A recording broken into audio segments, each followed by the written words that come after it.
How are you doing? Welcome to the show. Thank you, mate. Thanks for having me. Excellent, excellent. I was wondering if you could give the listeners just a kind of quick, brief introduction for yourself, please. Yeah, absolutely. So I'm Rob Canham and I'm a SHE-Q Manager at Terra Firma in South Wales, also in Exeter, Portsmouth, but yeah, based in South Wales. So 31. I know I look 20, but that's another secret I can tell you another time. So I've had a very broad range of career path, really. So obviously leaving school, I entered the construction industry, kind of fell into it just because there was nothing else I wanted to do, went to college. And then from there, it went really, really quickly, really, in terms of the fact that I became a teacher. So I passed through university and then I went traveling with a teaching degree. So I went to Kyrgyzstan, I went to Kuwait, I went to Russia. Very, very different in kind of their countries. But yeah, no, really, really good.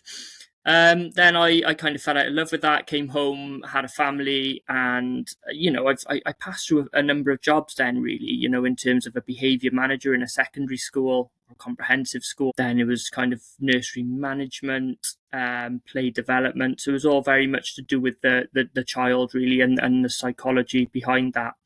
And then after that, I was a deputy practice manager in a doctor's surgery. That didn't work out. So again, another time falling into the construction industry, the kind of the commercial construction industry as a thermal insulation engineer. And then, I decided that maybe that wasn't the way I wanted to go. So completed my health and safety qualifications, became a health and safety manager. And then, I passed from my old company into Terra Firma, and that's where I am now. Interesting. Well, that is a very varied working background to start with, isn't it? So the deputy, what did you do in the doctor's surgery, did you say? So I was just manager basically. I'd manage the whole downstairs in terms of managing the nurses, the doctors, and the general admin staff. So that was where that was based. So again, right the way throughout my career, really, I suppose it comes from my sporting background as such. I've always been a leader and a manager, and the way I looked at it was kind of it fell in with what I was about, really, in terms of wanting to make a difference to kind of not only the people I work with, but the people outside of it as well. So yeah, just the general management of the surgery was where that kind of role was. Okay, so you mentioned about being a leader and a manager. What about you makes you a good sort of leader and a manager? My confidence in terms of my own ability, really, in terms of nurturing and coaching things out of people to facilitate an environment that, it gets the best out of people. I think that sometimes, Michael, it's a common misconception that when somebody says they're a leader or a manager, that they're the world beater, they're the one that's going to make the difference, really. But it's nothing to do with that, actually. It's about coaching them traits, if you like, out of people and nurturing their strengths to give you the best, because actually I'm not an expert in everything, and I make no secret about that. Before I came into ground investigation, and even now I'm not an expert in it, but what I've got is a very good team around me, and with the right coaching and the right leader, they're making sure that culture's right. That is how you get the best out of people, and that's what a leader is. It's not somebody who micromanages people a lot of the time. It's not somebody who kind of thinks they know best, and that their kind of their authorization of everything is what is key. It's the groundwork that goes into it, and your ability to kind of get that out of people that makes it the best. I take a few tips from that myself, to be honest. So when you mentioned about so getting the best out of people, so wasn't the skill teaching the role? That was probably one of the best, would you say, in terms of, because you have children, and the best people to get the things out of it would be children, give them some confidence, etc. Yeah, and I mean, I think that again, and I make no bones about it, that even though I've left the education industry, I'm still very much in it, because no matter who you are, no matter how old you are, or your expertise, your qualification level, there's always more you can learn. Yeah, definitely in terms of my teaching career, there was elements of kind of being the foundation for the next generation in a way. And I think that's what gave me the tools to be able to do what I do today. So, being able to stand at the front of the class and being able to kind of teach X who's a gifted child and Y who's maybe not so, and really making sure that Y didn't get left behind, but X at the same time didn't overpower and take over and really, diminish the ability of learning opportunities. I think that, it definitely gave me the buzz, if you like, and not so much that, it gave me the tools to be able to deal with adults, because sometimes adults are tougher to deal with than children, because children are little sponges, whereas adults are very fixated in the fact that they know the answer a lot of the time, and it's about kind of saying, well, actually, let's work together to get the best for both worlds, really. So yeah, definitely 100%. My teaching experience gave me everything that I needed to do this. Okay, so then you said you were traveling around Russia. I think it was one of the countries, and there's another 2 countries you went to as well. So you went traveling with your then girlfriend, who's now wife, I believe. Yeah, so we went. I finished my teaching degree, made the decision that I was going to leave the UK, because the UK's education system is very, how do I say it, really? It's very political, very structured, if you like. And yeah, I made the decision to go abroad with Holly, my then girlfriend, now wife. And yeah, it was the best experience. Really, really good. Really, nourishing for me, really, to kind of go out and learn how to be an adult, because at that time, when you're a student, you know how it is. It's kind of all fluffy fairies, really. You haven't got bills to pay as such a lot of the time, and so I learned to kind of live then. So this was finished degree, and then you headed out to these countries. Yes, that was right. Yeah. So what was the difference between? So when you say about the UK education system, I agree. It's kind of a factory of well, it never really worked for me, and I don't think it overly worked for you either. It's something we'll discuss a bit later on. But what were the kind of key differences between the UK system and what you were sort of practicing out there? So more than anything, I was working in private schools. So you take away that the kind of the government as such and the political side of it. Yes, of course, the kind of the main focus with some of the individuals who I worked for was money, but they just appreciated you. It was kind of like, in a way, it was kind of like I was a god out there, and these children really looked up to me. They really appreciated you. They really, they would thank you for the lessons. They would come up to you and at the end of every lesson and thank you and shake your hand for it. These are things that the key difference is, really. These children weren't forced to go to school. They could stay at home if they wanted to and be homeschooled, but actually they wanted to come to school. And the reason for that was because they allowed the teacher to be the teacher. So in the UK education system, I make absolutely no bones about it. Every teacher out there who is committed to do it, they're stars. They're absolute stars, because one thing that I would say is that you give your life to it. You're not just a teacher. You're a social worker. You are a speech therapist. You are a play therapist. And I don't think you get the appreciation for that from the UK point of view. And I think that's what I had the most, was the fact that you were far more appreciated, and you were and in a way you were looked upon as somebody who was going to make a difference, as opposed to you were there just because you had to be. Yeah, definitely. So why? So if you kind of looked on there as a god and you were making an impact and you were kind of helping kids, why did you leave? Why did you come back to the UK? How long were you there for? It's a family decision, really. I'm a home bird. I am a home bird. I made the decision to go because I thought to myself that it was a very good opportunity for me to not only just go and earn some money, but to kind of grow up in a way. And I think that the reason I came back was, I think me and Holly decided that there was going to be a time when we wanted a family, which we've got now. We've got 2 children, and it was time for us to come home and be around our family and give the children that we were going to have the opportunity to be with that family as well. Okay. very good reason to come back to the UK. So you mentioned that, so you've done an inclusive education bachelor's at university.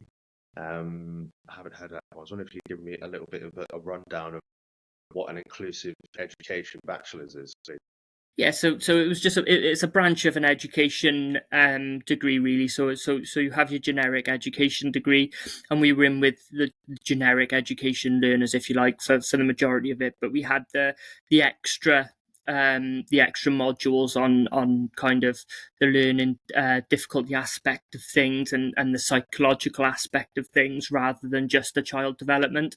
So, again, I speak about it quite a lot on LinkedIn in terms of inclusion and diversity, and that's something that I really, really, it runs throughout my veins, and the inclusion part of that degree gave me, again, the drive and the motivation to find out who I was, because I again, and I know that this is something that we'll speak about more in kind of the podcast, but there was elements of me that wanted to learn more about myself. So going in and learning about the ADHD, the autism, and how best we could, facilitate an environment that was beneficial for not just for children, just, for teenagers as well, because sometimes they get left behind in terms of, we've passed through school, so there can't be anything wrong with you. We've passed through the primary school, so the general feeling is that you're able to deal with the hormones and everything else after that. So I looked at the whole individual from 0 to 18, and how we could facilitate an environment where they become citizens just as well as your neurotypical. Sure. So do you think the mainstream school system is the best place for people who are neurodiverse? Just discussing them. It depends really. Again, the schooling system is very rigid. For some children, education isn't always easy, and it's more difficult for some than it is for others. So it really depends on the individual. So for some children like myself, when I was a child, although I did go kind of under the radar, it suited me because I was able to kind of immerse myself in that natural environment, with the sociological kind of elements to it. But then there are kind of children out there who really, really couldn't be a part of that. And I think that sometimes we do try and force the jigsaw and see that there is one size. So we're in 1,000-piece jigsaw, and that last element is school. And if we will jam that piece in and make it fit. And I think that by doing that, you're really hindering their ability to then, to be ready for the wide world. Yeah, it's probably the easiest thing for society to do, but it probably has a hardship on the child. 100%. It makes you wonder, doesn't it? Because I remember being in school, and I remember quite frankly, how difficult it was at times for me to mask that, what I knew was there that the teachers didn't. So again, yes, it is a very, very good tool if you can kind of get that child into mainstream school and kind of allow them to flourish and reach their potential. But at the same time, like you say, although it's forced, maybe it shouldn't be. Maybe it should be looked at on an individual basis, whereby every child is different and every child will have their own kind of need. People the same mindset constantly, and that doesn't really help long term, I don't think, especially for the kids who are neurodiverse and who need something a bit different, because it's not necessarily the best tool.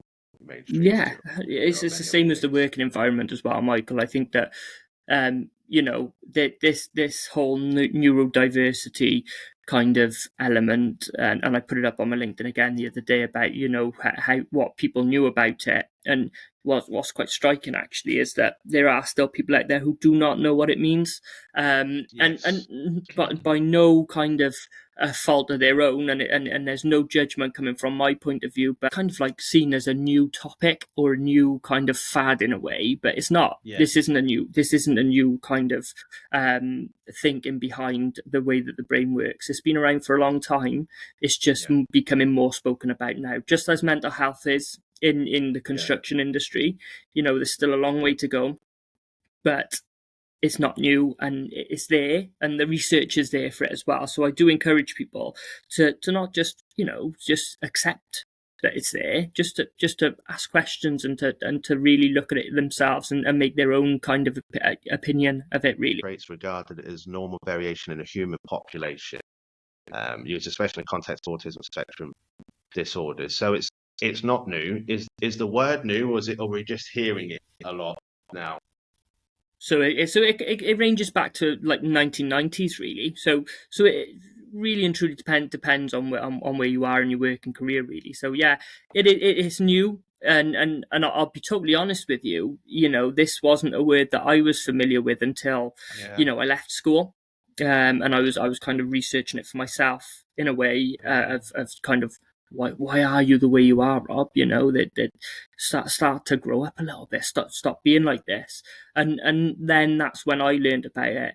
It's new to people because it's a concept of because they're not neurodivergent as such, that really and truly it doesn't exist. So because they haven't heard it, it doesn't exist. Whereas, a lot of people will be kind of oblivious to it because they're not up to date with, like, the ongoing news around the world. And because it's not a war, or because it's not a sport, or because it's not, a really big kind of factor in the world to, that's affecting everybody at this current time, maybe that it doesn't really get brought to the attention of everybody as much as what it should. What do you mean about that? What kind of struggles did you have? Yeah, so I was a naughty kid. I that there was the swinging on the chair back of the class kind of child who fell out of love with education, but it was easier to ignore me, or to kind of kick me out of the class than what it was to keep me in and try and work with me. So my main kind of attributes, that I'm a hothead, I'm a redhead, so I'm a hothead. So there's that element of kind of, oh, why are you so angry? Why are you angry at the world? But that got put down to hormones, right? Well, he's a teenager. Yeah, but I'm a teenager. But surely went on, looking back on it, it wasn't just me being a teenager. It was the fact that I saw things differently, and kind of that irregularity in the brain, really, that I was always hard done by. I always had an answer to everything. I always had an excuse for everything. So, it was tough going for teachers, and I understand that. But the battles that I had with myself was, I'm always at war in my head, and I'm always kind of speaking to myself in my head, and people might think, oh Rob, that's extreme, but it's 100% conversation in my head all the time about, that email I sent earlier. Oh, I shouldn't have done that. And even when I was younger, even it sticks with me to today. Sometimes the way I spoke to my mum and dad and my grandparents as such, were like, why did you do that? And it will always, that's the type of thing it was. And it wasn't done deliberately. It was just the fact that actually maybe I could have dealt with things a bit better, but in a way I couldn't at the time. So it was just a fact of, there was everything going on.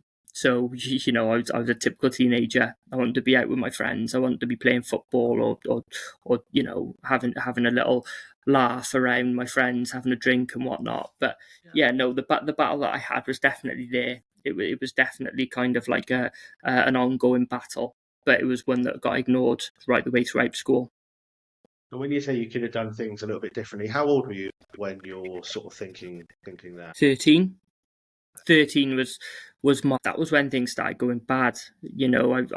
Primary school, I was naughty at home, but I wasn't really naughty in school as such. Then I come to secondary school, and kind of took me a year to find my feet. So I was quite good in year 7. That was when I was 11, my first year of secondary school.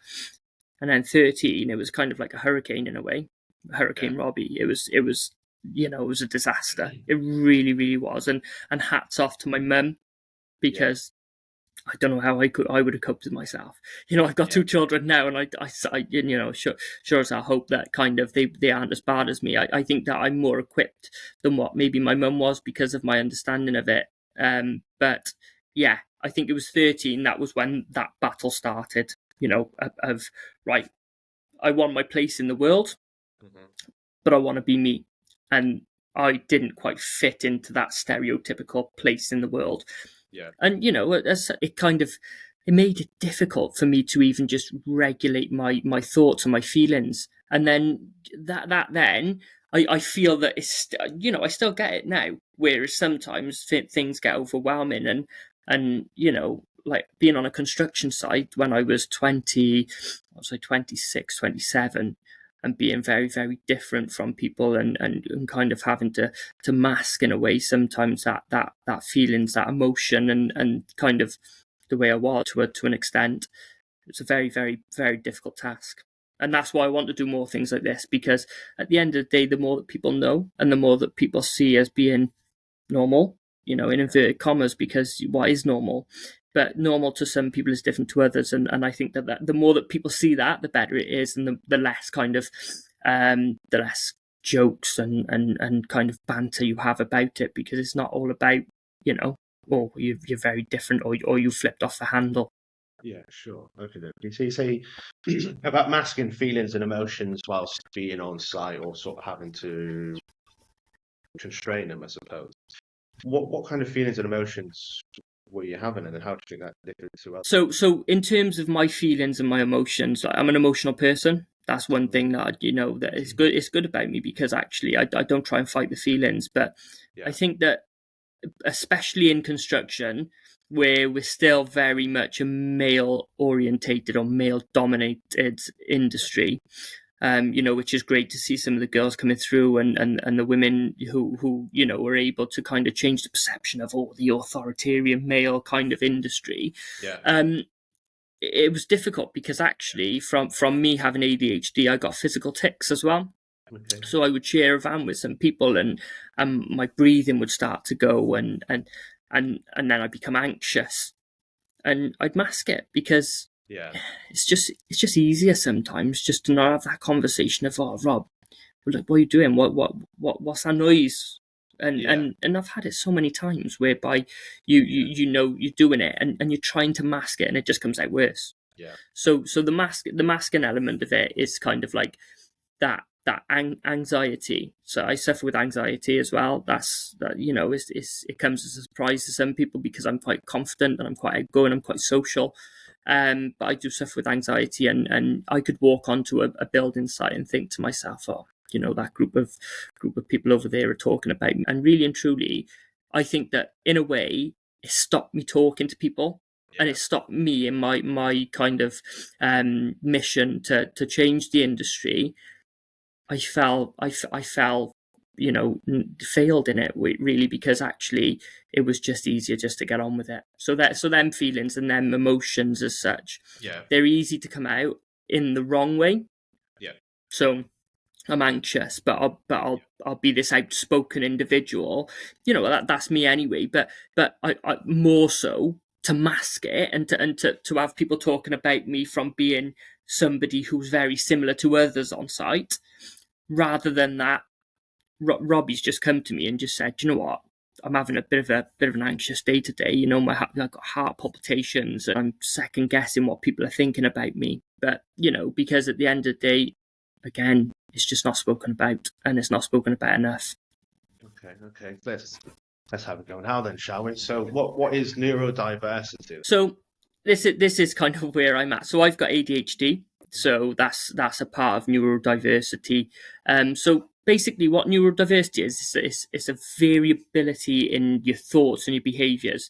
So we're all neurodiverse. That's something that is there. So in terms of neuro, you're talking about your brain and talking about how you behave and how you process things. But neurodivergence as such is kind of where you've got your ADHD and your autism and your dyspraxia.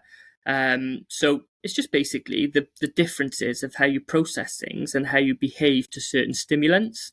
So neurodiversity is now the new normal. So it's such a broad spectrum of the difference in our brains that it's from like a continuum in a way. So it's from one kind of aspect where you're neurotypical. So you everything you do and everything you kind of approach and everything you react to processes in a typical type of way. And then down the other end, you've got your neurodivergent, who is like myself, band or ADHD, OCD, who thinks of things very, very differently and behaves in a certain way compared to what others do. Okay. Do you think the kind of labels as dyslexic, dyscalculic, ADHD help? So this is when I answered this in my dissertation as such, because if you would have asked me years ago when I was working in education, I would have said no, it doesn't help. Everybody's different, and the more we constrain people to these statements or these kind of conditions, the worse it becomes, because in a way, again, you're forcing them to be part of this category. But actually, the more I've kind of learned about it, and the more I've lived in it, because I do live in it, so I think that yes, they do help, but it definitely depends on the individual who is hearing the acronyms and the words. Yeah. Because actually, if you speak to somebody and you think, right, Rob's got ADHD, so that's great for me, because what it does is it kind of gives you this brief kind of category of what you might be getting. Yeah. There's definitely elements of it and kind of traits in there that you will find in the majority, but if you constrain yourself to thinking that because you've met one person with ADHD, you know what you're going to get from the next, that's where it becomes constraining, and that's where your job of managing it and working alongside or working with somebody with ADHD or any other of the conditions as such, it can become quite constraining and quite rigid then. So I definitely think it helps in terms of it allows me to understand why I'm behaving in certain ways, and I can explain to people why I'm behaving in certain ways. But it can also definitely make people think that they're experts as such with it, and they think they know how to manage and deal with it because they've dealt with one before. Yeah, and I mean it's good because they also seem to think we should put a label on things, but labels can help. It can also hinder if one kid at the back starts to misbehave, or he must have this and this. Well, that's not necessarily the case. So it can be used the other way, which is not beneficial either. But it certainly can be helpful as well. So what are the benefits of being neurodivergent? I just think that the way that you think, really. So I'm different. I know I'm different in the way I think and the way I act and the way I am. That's a good thing, because actually, if you have somebody who are all PhD students, very highly intelligent, highly knowledgeable. Don't get me wrong, it's fantastic to have, but that edge goes then because you haven't got a diverse team. So diversity in general, that in terms of, we talk about neurodiversity, but diversity in general in terms of it could be anything really. Is helpful because it gives you a varied team. So whereas the team that we've got, in the company I work for now, we've got a very varied team in terms of we've got our really highly intelligent people. I bring something different to the field, so I think outside the box. So whereas I'll go into a senior management meeting and I'll be sat there in front of people and I'll be saying, well, I think about it like this, and then it's like a light bulb moment to some people, because actually it's like, oh, I never even thought about it like that, Rob. And then it's just a different element to it. So I think that ability to think outside the box, really, there's obviously a huge range of things that a neurodivergent brings to the table, but definitely that, and definitely the way in which we see things and approach things, I think that's the biggest benefit of all, because essentially you've got Robbie here now who's got ADHD. Yeah, okay, he's got a short fuse. Of course, that's no problems. But actually, it's efficient at times, because although he's got a short fuse, it's not the fact that I come across as threatening. It's just the fact that sometimes maybe I can come across as being a bit more blunt and a bit more honest, and sometimes that approach is something that you need. Yeah, no, I agree. Sometimes if you're a bit more blunt, you can get over things quicker. You can move on quicker and just get to the heart of it, rather than sort of messing around the outside of an issue. Just discuss it, solve it, or at least try to, and then move on. Get it done, yeah. Essentially.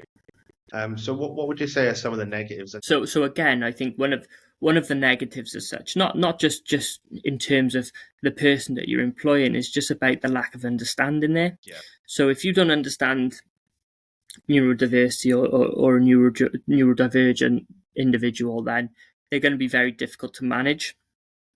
So you don't ask people to be experts, you ask people to be open. So I'll explain to you exactly how I tech. And when I explain to you how I tech, it's that ability then to take that and make it work for the company. So I think that sometimes you do have to put more time into kind of making it work. Yeah. But when you take the time to make it work, what you get back out of it is actually really, really positive.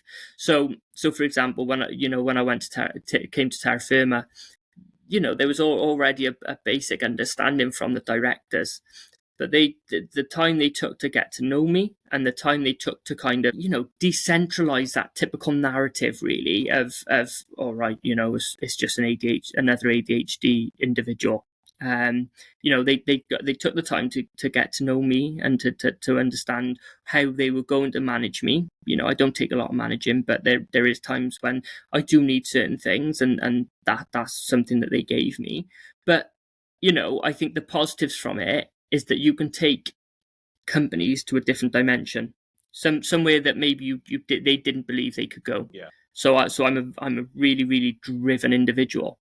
So I drive Terra Firma to be better in all elements of my area and beyond, because I get involved in things that maybe are my role. But yeah, I think that in a way, just generally, that you're going to get somebody who cares. You're really going to get somebody who cares. You're going to get somebody who gets their teeth stuck into it, and if managed correctly, and if that individual, is able to flourish and spread their wings, you do have that flexibility. I can assure you that person will bring you something that you never had, from neurotypical individuals also. Yeah. So it's that experience as well, Michael. At the end of the day, these people come with different experiences. I've got different life experiences to everybody, and that's a natural thing. But I think that when you go through a battle when you're younger, in terms of not just from with yourself, with teachers, with your parents, with your employers. I've had really bad employers. I really have, same as most. Mm-hmm. But at the end of the day, what I took from them, that employment, is sometimes very different, because I've lived it differently to somebody else who maybe would have just lived it for what it was and then moved on from it. That reflection that I had from it allows me to kind of drive inclusion and diversity within a workplace more than what others maybe could. Okay, so I'm interested in knowing what your thoughts are really on kids being medicated due to sort of neurodiverse conditions such as ADHD. What are your thoughts on that? Yeah, so I think, again, we spoke about earlier about mainstream school and kind of what's best for the individual. Now, I think that medication is something that is a last resort. Yeah. So I don't think it should be thrown as a first kind of option.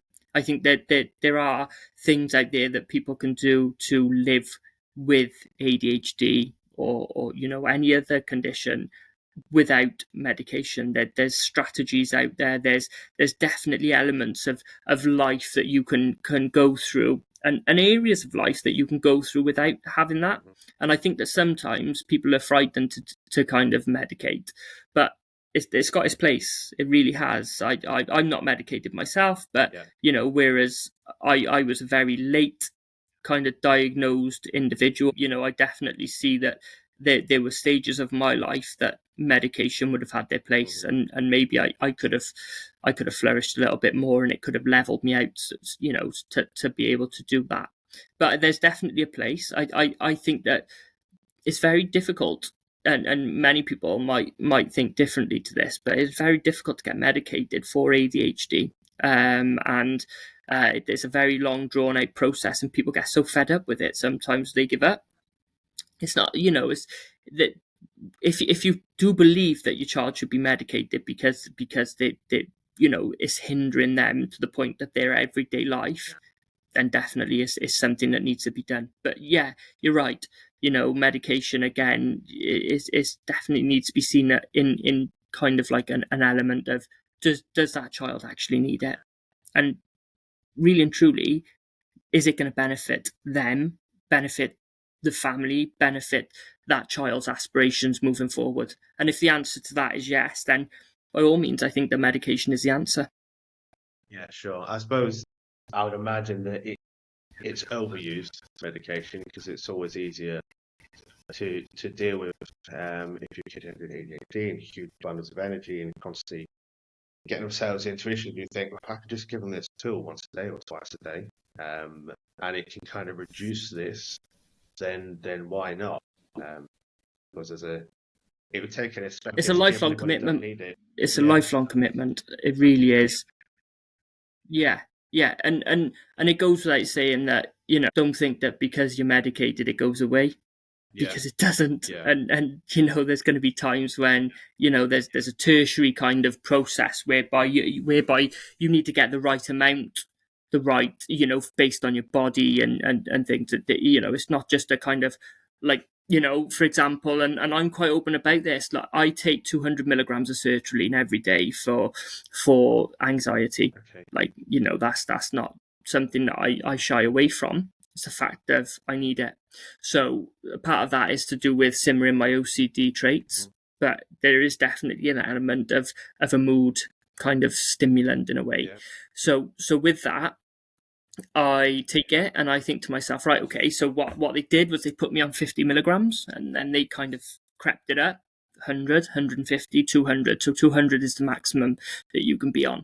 So, without trying other different medications, that's necessary for me. And really and truly, that's easy because actually it's just a tablet. It's just a tablet every night that I take that enters my body, that allows me to kind of live my life as I should. But when it comes to ADHD medication, it's not as easy as that because actually your body reacts very differently to it. There's tried and tested methods, but there's also these kind of point parts in your life where you might need it changed, where you might need certain elements of it taken away, or there's definitely the ingredients to success is very different. So then that medication, I think that sometimes people think, pop that tablet in and it's going to fix the world, but it doesn't. It really doesn't. And one thing that obviously I would like to tell people is that you don't cure ADHD, you don't cure autism, you don't cure dyslexia. You just have these methods and these ways of overcoming it and supporting it, because actually it's ingrained in you. So my brain is wired differently to yours, and that is it. So by putting a kind of a tablet in my mouth, I'm not going to change the way my brain's wired, but what it does is it relaxes it in a certain way that allows me to think in a way that is more typical. Sure. Okay.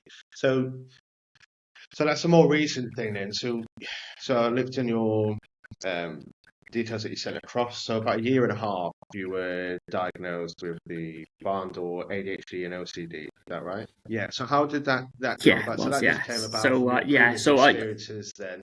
Yeah. So I kind of knew all along.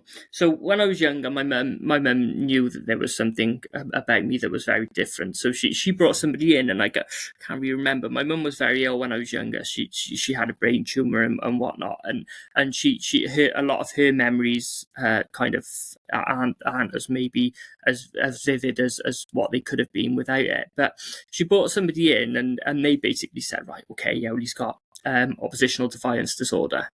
So, but it was never diagnosed fully. But there was always that, I knew that there was something. So when I was 30, I decided to kind of go to a private psychiatrist. Okay. I tried to do it through the NHS, and they didn't want to know, basically. Yeah.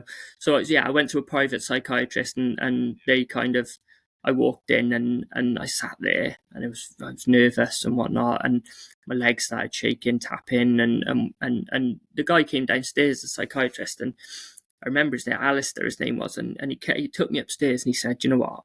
He said, we went through the typical process of the ADHD kind of diagnosis, and he said, barn door, he said. And I said, well, what do you mean? He said, I very, very rarely see somebody with at this stage. He said, I don't know how you've got to where you are now with it this severe. So, whereas some people might not see the leg tapping and the fidgeting of my hands and so, some of the other things, the physical tics, he picked up on it straight away. Yeah, he picked up on it straight away. But the reason I went for it, a lot of people question me and they say, well, why when you're 30? And I was like, well, why not? Yeah, why not? Like, if I want answers, because I'm not joking you, it was getting worse. When I say that it was becoming more difficult for me to live with it, and becoming much more difficult for my wife to live with it, So, it was kind of like a joint decision that I would go for that. I also see signs of it in my boy and my girl as well. I know they're only young, they're 2 and 5, but I see that in them. And really and truly, I wanted that answer for me to be able to turn around and say, well, do you know what? Well, daddy's brain's a bit different to yours. And that, daddy sees things a bit different to yours. And kind of, I'm in a position now where I can turn around and say to a doctor or the school, which I have done with my boy, and say, I've got ADHD. I'm starting to see things in my boy that maybe, we need to just be aware of, because that was something that was part of me. And now the diagnosis is there. So yeah, it was definitely, it wasn't kind of like a light-hearted thing that I'd go and get diagnosed or something. It was well thought through, and definitely something that I needed for closure and for answers in terms of the way that I behave and the way that I feel sometimes. Yeah. No, I don't blame you, because even at 30, it's something you're dealing with. And don't see private, it would have cost some money, but to go to the NHS, you would have been, priority number 3 million, I would imagine. So sometimes you have to stump up some money and go and find out these answers. And they say that you knew straight away it's because you paid, you went seen a specialist, and they know exactly what they're doing. That's what they do day in, day out, essentially. So in terms of your podcast, I noticed on your LinkedIn profile that you're considering, or you're going to be starting a podcast. That was about 8 months ago, that post. So when's your podcast starting? What's it going to be about? I wish I had a date, Michael, really. To be honest, I've kind of, and I know it's the same as everything, really. Everybody's busy, but it's about finding that time to do it. So there's no kind of set in stone date. This is the first one that I've ever done with you. So I think that this might give me the kind of the go, the yeah, let's do it sort of thing. But more than anything, I think that it's going to be based around, obviously, construction just in general, but along the lines of mental health and neurodiversity, because I think that, mental health has moved on in construction no end, but there's still very, very, there's a lot we can do. I saw a statistic the other day, and I posted about it months ago on LinkedIn, but 6.5 thousand people every year commit suicide, and you look at that and you think, okay, well, that's a big number. But then you need to you put it in perspective that the stats same year, this was before COVID, because obviously COVID has kind of distorted the figures as such, but 1.5 thousand people died in road traffic accidents. And you look at that and you look at the kind of the numbers, 6.5 thousand, 1.5 thousand. We hear a lot about kind of road traffic accidents. The reason I want to do it is because I want to raise awareness to people that actually it's okay to feel the way you do, but the end result doesn't have to be part of that 6.5 thousand. I think that the more people think about it, the more people are aware of it, the less people kind of stigmatize. And I think that removing that stigma is something that I would like to do through that podcast. I need to have a name for the podcast.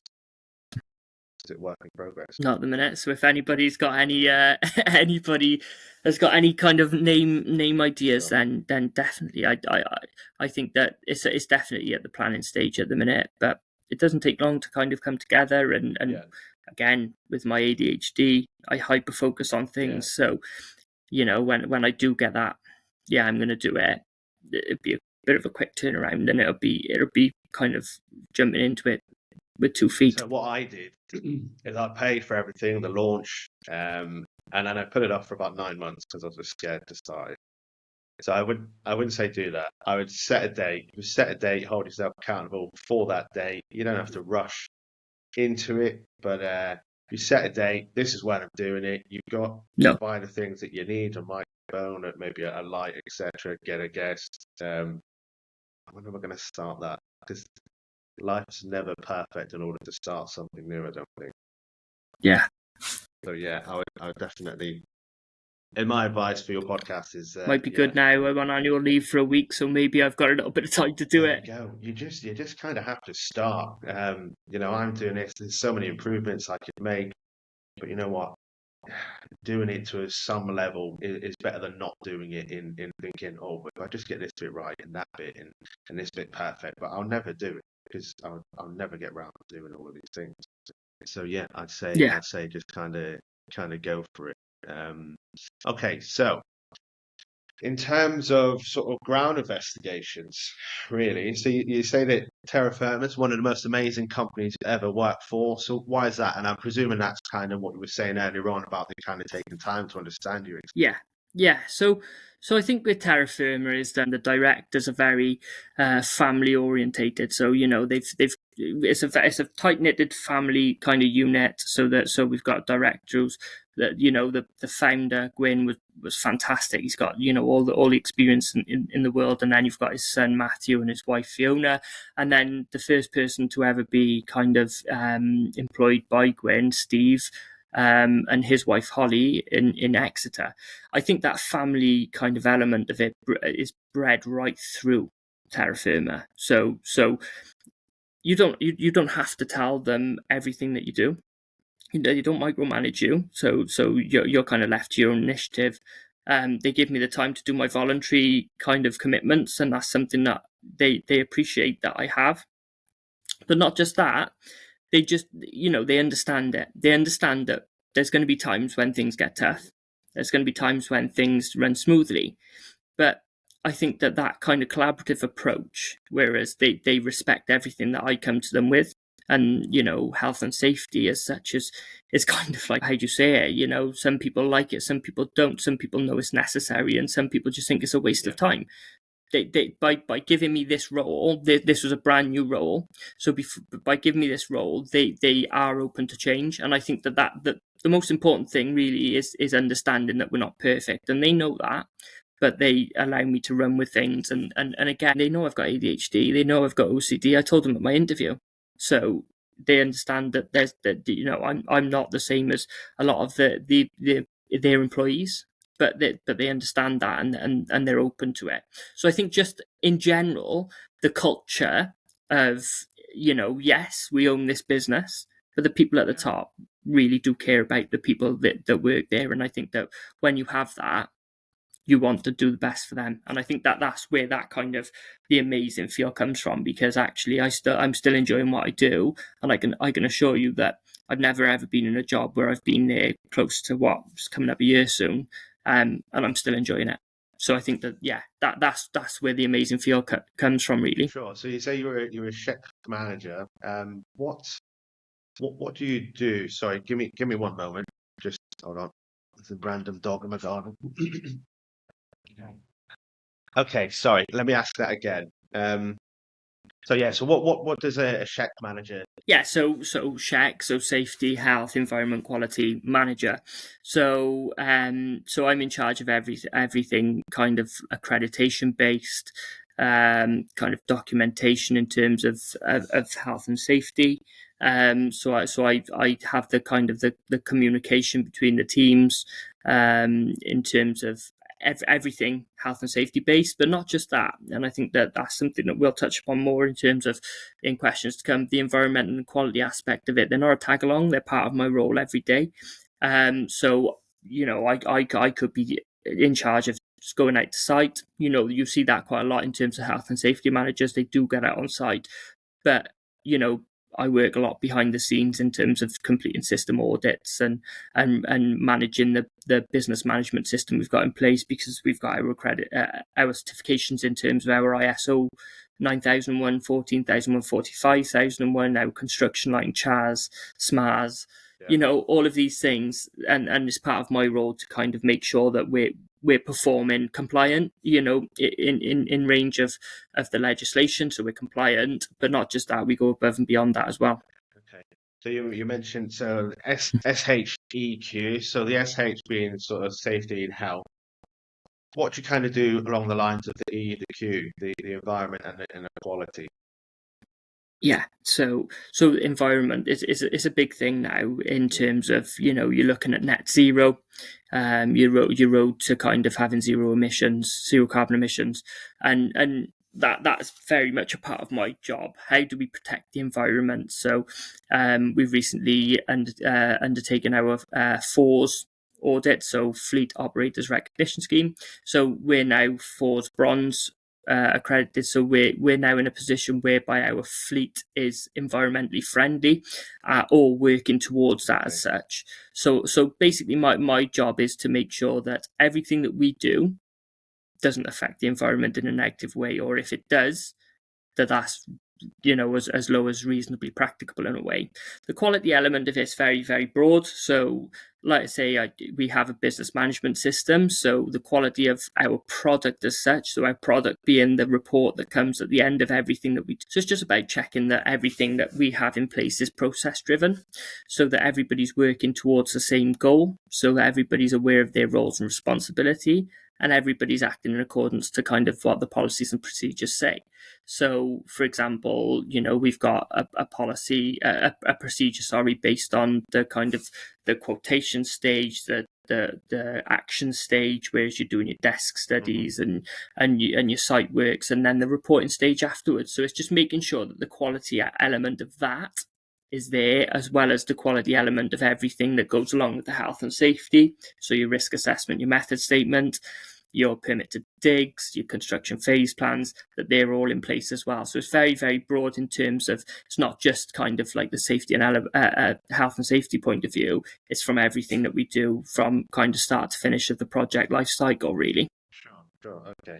So you mentioned you worked in construction sites previously, and now you've got to come into the ground investigation world, almost here for a year now. How does the health and safety differ from the standard construction site to ground investigations? Are there any sort of similarities, differences? What's good? Yeah, so obviously it's really, really different. So you've got your construction, so your construction kind of phase as such, and that starts from where we're at.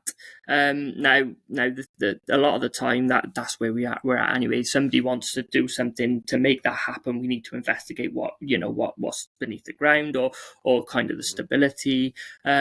But basically the most general way I can say is that construction, although we do fall into construction, we're very much a niche kind of market in a way, because actually, yes, there is legislation there, you construct your CDM regulations and things. There's certain elements of our works that are feeding into this stage, and people don't really know what they're going into, because actually our works feed into their program. So what they find from the stage of ground investigation, that then opens up this kind of world of, right, well, what are we needing to do? How big is this kind of project? How long is it going to take?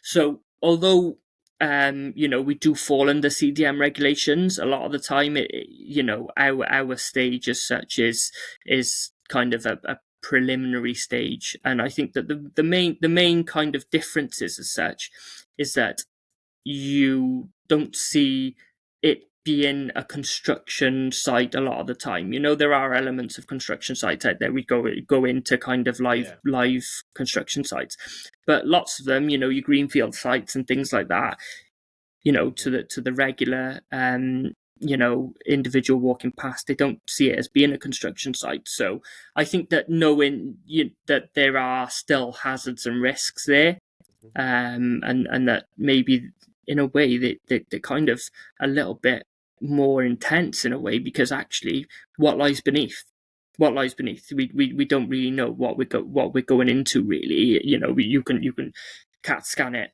You've got your GPR surveys, but actually that's not 100% anyway. What you get underneath the ground is different. So whereas everything that I did before was above ground and you could see it was visual. There's a trip hazard there, or look at that, there's asbestos. That's very different when you're looking at ground investigation, because actually what's underneath the ground is the unknown a lot of the time. Every ground investigation company seems to be employing their own people. There are some companies that kind of specialize in it, and subcontract to those companies. So definitely seems to be a lot more prevalent than it was 5, 6, 7 years ago when I kind of joined ground investigations. So yeah, I think the thing is that, again, it's about guidance, and you look at PAS 1 to 8 and how that's how it kind of feeds into everything we do. As soon as a piece of guidance is put out there, and kind of it's bled into us as such, I think that makes a hell of a difference, because actually, yeah, there's good practice and there's bad practice. It doesn't matter where you go, what you do, you will see the good, the bad, and the ugly as such. But everybody can, like you say, either hire them in-house, or everybody can go and get a subcontractor. But again, then, going back to my role, it's about figuring out the good subcontractors, the good suppliers, and in a way, making sure that everything that they're going to do feeds into something that is of the standard that we would expect. Definitely. So we're pretty much coming to nearer the end of the podcast now. So what I think would be good to finish on really is, we've spoke a fair bit about neurodiversity. You've got some experience yourself which you can draw upon. What kind of advice could you give to people along those lines? I think from my point of view, it's about don't judge. Never judge. Never know. Never think that you know what the other person that you're working with, or the person walking past you, is feeling or is kind of going through, because actually when you start to judge, you start to make assumptions, and sometimes the biggest risk in anything that you do is making an assumption. But then again, I would encourage people to ask questions about it. If somebody's behaving differently to what you would expect, or somebody's showing emotions, don't be afraid to ask them how you can help, or what it is that they're struggling with, because actually sometimes we shy away from that. It's a scary process going through, walking past somebody on a construction site who's crying. You very, very rarely see that. But actually, by asking them a question at the right time, that's a good thing, because actually you're kind of educating, and you're being educated.